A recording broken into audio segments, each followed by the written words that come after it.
Welcome to this week's edition of the Belau Report. I'm Jane Belau. Our guest this week is an Olmsted County Commissioner candidate for District 1, Laurel Podulke Smith. And we welcome you to the program. Thank you so much. It is a pleasure to be here. It's the second generation of your family that's looking to serve. That's right. And I'd like first for you to introduce yourself to the viewers and voters. Thank you so much for inviting me to be on the show today. I am just thrilled to be here and thrilled to let Olmsted County District 1 voters find out a little bit more about me. I'm Laurel Podulke Smith. As Jane said, I'm running for District 1 Olmsted County Commissioner. I decided about 3 years ago that I would run for Olmsted County Commissioner when my mother, Stephanie Podulke, who was the current commissioner, decided to retire. And that day came a little sooner than I anticipated, and this is the year that I'm running. And it's been an absolutely uplifting, energizing, and fascinating experience so far running for office. And what was your career and how does it help you as a potential commissioner? Sure. Well, I'll back up a few years and say that I grew up in the Kutzke Park neighborhood. And I spent my childhood and my teenage years, my early adult life living in Kutzke Park. And I spent my senior year of high school in Germany as a foreign exchange student. And then I went to RCTC, it was called RCC at the time, for a couple of years to get my start in college, and finished my undergraduate degree in theater arts at the University of Minnesota in the Twin Cities. And after that, I went on to do a specialized training in the Alexander Technique in Los Angeles, where I lived for about 6 years. And the Alexander Technique is a method of restoring the postural health of the body. It's most closely related to the neuromuscular re-education part of physical therapy. And while that might not appear to be a direct skill helping me to run for public office and to be a civil servant, there are actually tremendous overlaps because the Alexander Technique is a method of gaining sensory and spatial awareness. It also helps us be aware of the use of our breath and our voice. And I taught the Alexander Technique and really headed up the Alexander Technique program at the Dan Abraham Healthy Living Center at Mayo Clinic for 12 years before the pandemic really changed things for me and for a lot of people. So I'm using the Alexander Technique skills and tools continuously as I meet new voters, as I'm interviewed, as I run for office, and all of the interesting and surprising things that come with it. And I'd love to hear about those. The work that you did at Mayo, and why did you quit? Because of the pandemic and the working conditions, or what? I'm still at Mayo. Oh, good. So in the early part of the pandemic, the Dan Abraham Healthy Living Center closed, and those of us who worked there were redeployed. So throughout the pandemic and the lockdowns, I had many different redeployments at Mayo Clinic where there was greatest need for staffing and patient care. So when the Dan Abraham Center reopened, I decided to stay where I am still today, which is in radiation oncology, which is a beautiful and very special department. And it's an honor to work with patients who are going through cancer, and to be part of their cancer journey and meeting them with care and kindness and compassion to make their lives a little easier. Okay, thank you, Laurel. The Olmsted County agenda, what do you see as the biggest problem facing the people who live in Olmsted County? That's a great question, and it's a big question. We could talk about all the implications of that, all weekend. But to give a short answer, the top priorities that I'm aware of as I meet with local leaders and as I meet and talk with voters, especially District 1 voters every day, what seems to be on the top of their mind is affordable housing, public safety, and our strong social services. And those are my top 3 policy priorities. So those are the departments, the programs, and the priorities that I aim to advocate for and support if I have the honor of being elected to the county board. So crime, public safety, and affordable housing seems to be on the top of the minds of most people. And it's a great challenge. It's a great complex challenge that the county is addressing and working with continuously. Why do you say it's a great challenge? It's a great challenge because the need for affordable housing is ever increasing without the supply to match it. And Olmsted County addresses housing and affordable housing in particular with our low-income residents and people who are housing insecure or who are experiencing homelessness. And these groups of people are ever increasing. And is immigration a part of that? Most definitely immigration is a part of that, and there's a housing shortage in Rochester and Olmsted County and the surrounding cities at all levels of income. And part of the way Olmsted County is addressing this is by increasing home ownership for low-income residents. And there is a particular need for communities of color and immigrant communities to be a bigger part of home ownership in Olmsted County. Okay, you're aware of the Unified Development Code and that one of its goals is to increase ownership and diversity in the cities. And is this being done in cooperation with the county, since the Unified Building Code and Development Code is mostly for the city? Yeah, that's a great question, and it's true that the new Unified Code is a city ordinance, and I'm not an expert yet. There's still a lot to learn.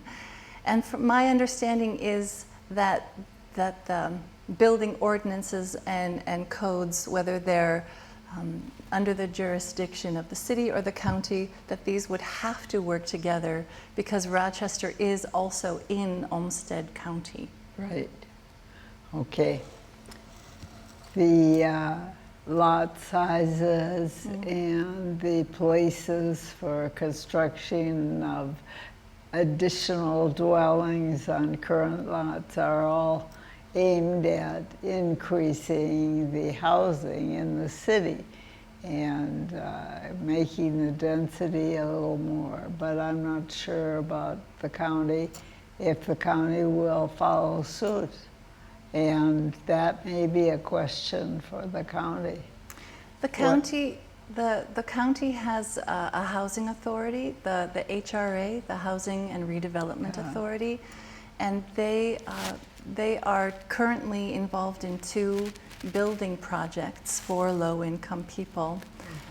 One is already built. It's called Maywood 1, and it's housing. It's a dense housing structure. A couple dozen units, I think it's 36 units, that houses residents who struggle with mental illness. And Olmsted County is in the process of securing the funding and the grants for building Maywood 2, which will be a physical structure. Again, I believe it's 36 units for low-income seniors and seniors who are experiencing homelessness or who are close to experiencing homelessness. So the HRA has its own budget, it has its own levy line, and they are able to build and physically provide housing for our residents in need, in addition to providing rental assistance and, for instance, forgivable loans for seniors to update and upgrade their homes so that they're safe and comfortable for them to age in place in. So these are some of the projects these are some of the ways that Olmsted County is addressing our housing needs. Okay. Housing and crime. And how about crime? What are your plans, or would you consider as plans for crime? And the sheriff and the police chief are both very good men and very good in their offices. And what area are you looking at? Public safety is incredibly important to me, and when I'm elected to the county board, public safety, including the sheriff's office, will be a high priority for me. It's important for me that the sheriff has the funding and the support that he needs in order for the sheriff's office, the deputies and all the staff to do their jobs effectively and safely. So that's a high priority for me. I had the opportunity to speak with the sheriff on the phone. I had a very interesting conversation with him about the sheriff's office, what they do, how it differs from the Rochester Police Department, and I found it really illuminating. And I also did a ride-along with Patrol Sergeant Ryan Magnan, and spent half a day with him patrolling in the squad car and asking him questions and learning about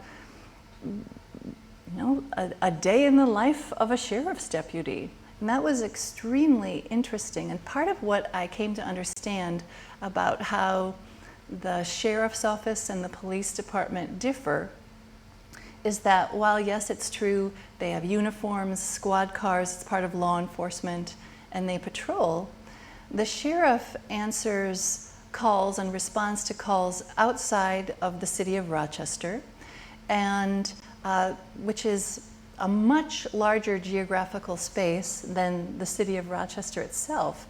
So when a sheriff's deputy goes out on a call,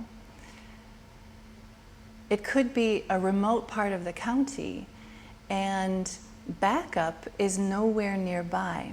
So sheriff's deputies really have to rely on their powers of de-escalation to learn how to stabilize a situation, to establish safety, to prevent a furthering of violence, of volatility or instability, by using their ability to listen, to talk, to calm the situation, and to overall de-escalate.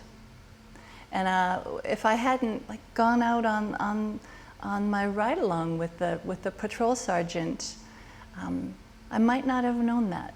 Yeah, that's interesting. Okay, your third priority Yes, is our strong, supporting Olmsted County's strong social services. Okay. So Olmsted County really shines in its social services. Counties from throughout the state of Minnesota look to Olmsted County to learn how we do things so that they can emulate our programs and departments and replicate them in their own counties. And Olmsted County is recognized on the state and even national level for its really exemplary social services. And I'm going to take a look here at my notes because I jotted these down to jog my memory. There we go. So some examples of Olmsted County social services are child support, child protection, and mental health services. And one way that Olmsted County could improve its social services is by making child care assistance a priority. So something that I hear from voters is, especially if it's a single parent or a family with young children, they're struggling to find adequate and consistent child care.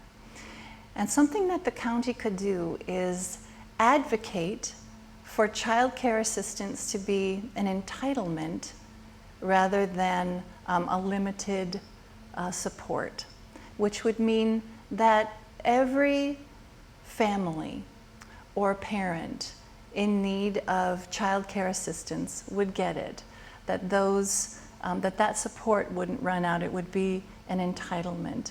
And that's something that I think Olmsted County should be advocating for on the legislative level. Okay. So you would have the state fund this? That's right. That's exactly right. Okay.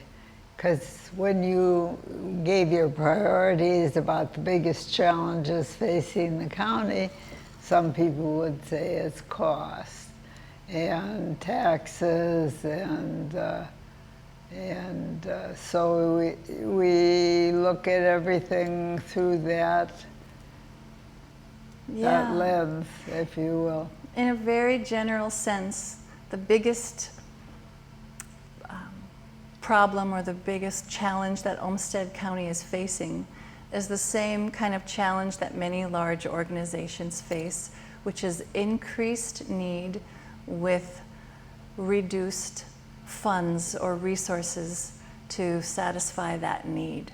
Yeah. And so that's true for the county as well. The county is growing in every sector.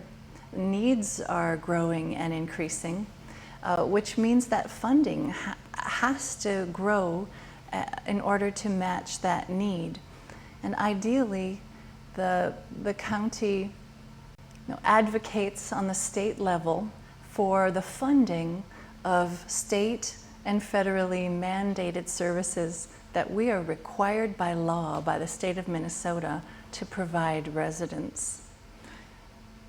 And how much does the federal, which mandates many of these services, contribute to them? Right. So that is another shift that's happening. There was a time about 40 years ago when, if we look at how the overall county budget was used, about 60% of the budget was used for public works, which we can think of as infrastructure or our built and natural environment, and 40% of that budget was used for human services. And over time, that reversed. So right now, 60% of the county budget, roughly, is used for social services, and about 40% for infrastructure. And the challenge in that is that social services needs are ever increasing, and state mandates for services we're required to deliver are also increasing, without the state funds to support them. So part of what that means is that we're required to use levy funds or find additional grants and funding sources in order to meet those state mandates. Okay, so what do you see happening in the near future if elected to the county board with taxes? Right, so about half of the county's total budget comes from levy, which is the property taxes collected. And the rest of the budget comes from state and federal funding, fees, grants, and a few other smaller income sources. So part of what that means, that's what explains why, it's part of what explains why our property taxes increase every year. Part of that is valuation, increased value of our properties in many cases, especially if the property tax is going up. And part of that is in order to support this large organization of Olmsted County and all of the services and programs that it provides, 80% of which it's required to provide by the state or federally. Okay. The roads and bridges, which are now no longer first in spending, as you said, what situation are we in with respect to our roads and bridges? Do we have some older bridges that need replacement?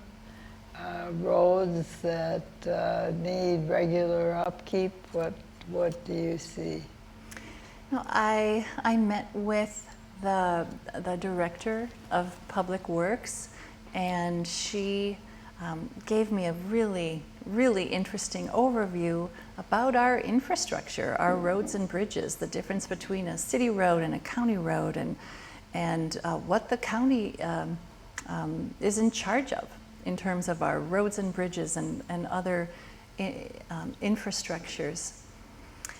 My sense and my understanding from talking with other commissioners and other county leaders is that they often feel like they're a little bit behind all the time on infrastructure, that they always wish that there was more resource, more funding, more time, more staffing to resurface roads, to maintain bridges, and so on. And that's an area that could always use more funding. Okay. The parks and rec have been operated cooperatively. Mm-hmm. And what do you see with respect to the county parks and the zoo and some of the amenities there? Olmsted County has 5 parks, one of which is Oxbow Park. And one way that the county is supporting this really wonderful park that is Oxbow Park is by let's see. I'm going to find this so that I can get this exactly right, because it's very interesting. There it is. Okay. So Oxbow Park, which is a county park, is being renovated, the nature center and the zoo, with legacy funds. and levy funds in order to update and expand the zoo and the nature center. Oxbow Park is a very popular, well-used park, and so it's something that Olmsted County has invested in the improvement and the beautification of, and yeah, it's just, for anyone who hasn't been to Oxbow Park, it's definitely worth checking out the new nature center and all the improvements done to the zoo.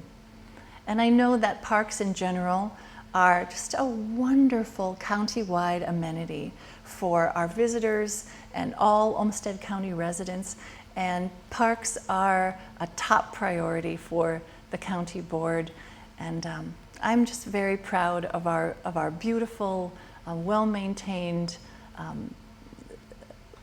and well-resourced county parks.